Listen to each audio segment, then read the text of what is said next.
Beralasan mabuk, wisatawan asal Algeria di Bali mencuri tas milik wisatawan asal Prancis. Aksi pelaku berhasil terekam CCTV. Inilah rekaman aksi pencurian yang dilakukan wisatawan asal Algeria, Badreddine, pada Rabu pekan lalu. Ia mencuri tas milik seorang wisatawan asal Prancis di area kolam renang Beach Lounge Kuta.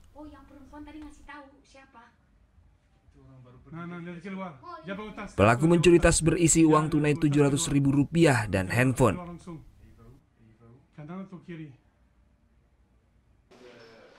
Pelaku akhirnya berhasil ditangkap polisi pada Sabtu 22 Juli kemarin di sebuah hotel di kawasan Legian, Kuta. Ia berdalih tak sadar mencuri karena dalam kondisi mabuk.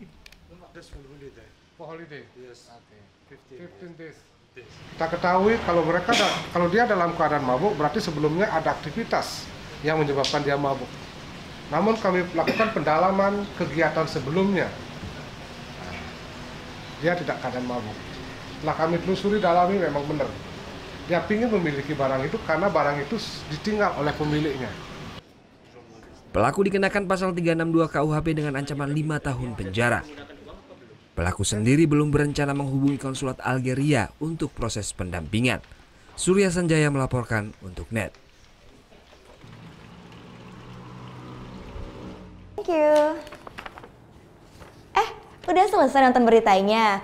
Jangan pergi dulu dong. Subscribe dulu dan nonton tayangan lainnya di sini. Subscribe, nonton lagi. Subscribe, nonton lagi.